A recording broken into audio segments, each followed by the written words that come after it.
Alright, now it's time to start finishing this picture up.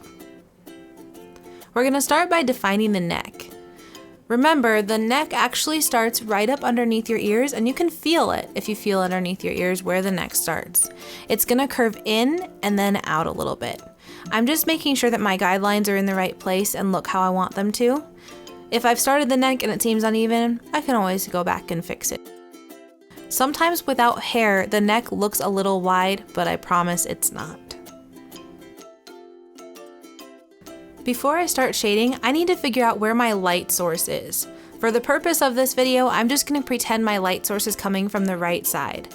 That means whether you're sitting next to a window or you have a lamp next to you, wherever the brightest light is coming from, that's your light source.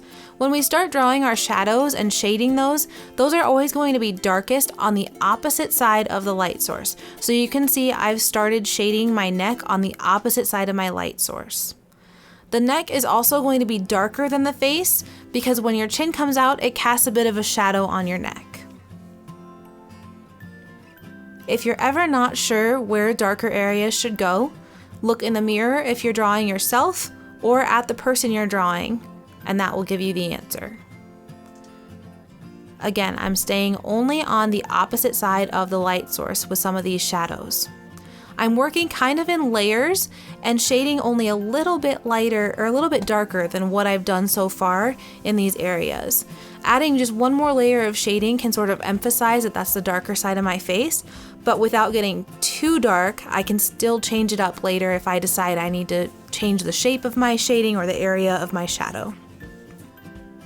I'm also adding a little more shading around the eyes now that I can see all the other features of the face as well. Sometimes shading the larger areas of your face can help to bring everything together. I've made it all the way around the face with shading, but you'll notice I start to go back and add even more layers where I've already been, especially on that side of the face opposite of the light source. Working in light layers makes it easiest not to go overboard. Don't forget to think about all areas of the face, all the features we've done so far, and each part of those features. For example, I've made sure to shade the tip of the nose, go back into the nostril, and then work my way up to the eyebrow again. I'm not just looking at one part of the nose, I'm doing the whole thing. When you're working on shading the cheeks, you might want to consider shading underneath the apple of your cheek or the part that sticks out the most. That part of your cheek that dips in a little bit right underneath your cheekbone tends to have the most shadow. You'll see that I start to darken that up as we go on. Now it's time to add in the hairline. We've sort of laid out where the hairline goes, and we've talked about how it's going to go from one ear to the other. But everybody's hairline is shaped just a little bit differently. I'm going to assume that the hairline on this person is curved. Some people's are more square or even dip in the middle and have a little point. That's called a widow's peak. Next, I'm drawing in the part for the hair. If you have longer or shorter hair that separates and goes in multiple directions, the area where the hair splits into two different directions is called the part. Now let's go to a separate sheet of paper and look at different types of hair. We're going to start with a little bit longer hair. If you have long, straight hair, you're going to start by just drawing lines. When we draw hair, no matter what the texture is, we're just drawing lines. Sometimes it helps to pretend you have a part there, and then we're going to start our lines at the part and come out. We're going to start by kind of laying out a shape of the hair. Hair is not completely flat against your head. It has a little bit of a shape to it.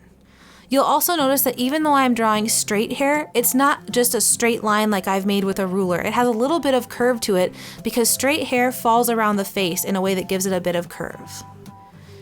Next, we're drawing some wavy or curly hair. To do that, we're creating bigger curves or almost like stretched out C's with the hair, with the lines, and then overlapping them. You can also layer lines on top of each other to create thicker curls or thicker waves, and you could continue to layer these lines until the hair is as dark or thick looking as you want it to be.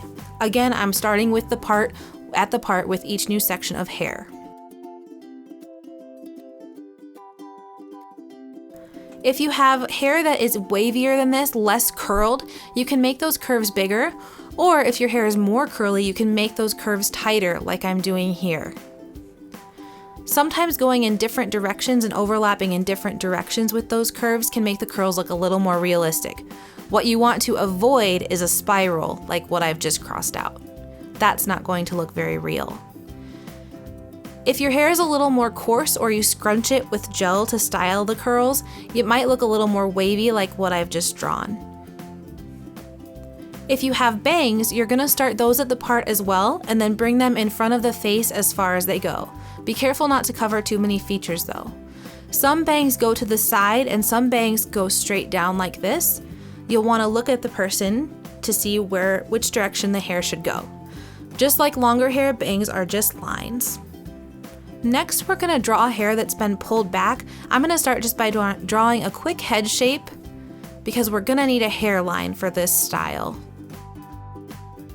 Once I've drawn the hairline, I'm gonna start by drawing the hair starting at the hairline and curving back towards the top of the head. If you have your hair pulled back into a ponytail or bun or braid, it's going to look like it's pulled back away from your face because it is.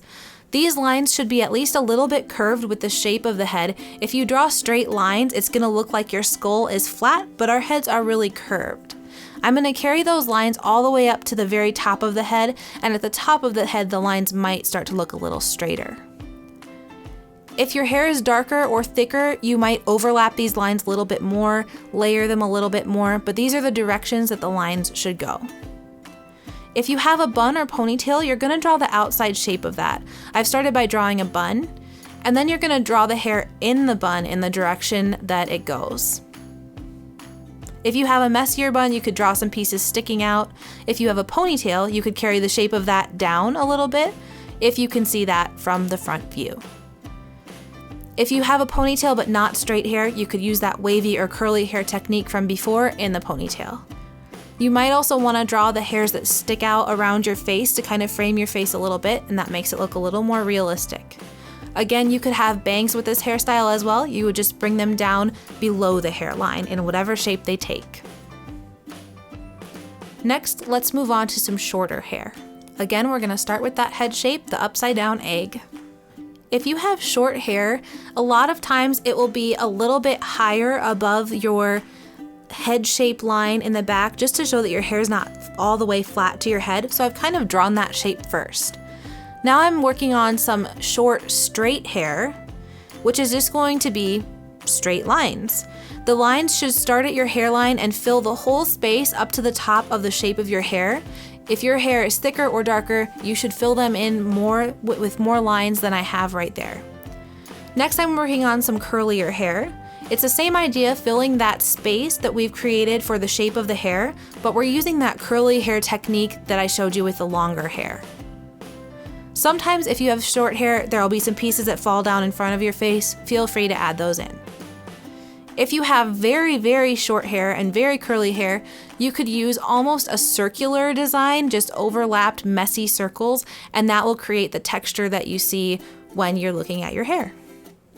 Again, add as much as you need and overlap as much as you need to make it as dark or as thick as you want it to look. Some people also have short hair that is kind of shaggy and maybe hangs down a little bit. So it's not long hair, it's just kind of in between. You can take that head shape and just sort of flick the lines outside of it to create that shaggier look. Some people's shaggy hair is a little wavier than this, but you can modify it to what you see. Your drawing might look something like this after you've added the hair. If your hair is longer like the hair on this drawing, you'll notice that I've added some shading in the bottom layers of the hair next to the neck. That's because the hair that covers the sides of the face and the neck creates a bit of shadow that we want to put there to show a little bit more dimension in the drawing. Great job on your drawing. I can't wait to see what you've done.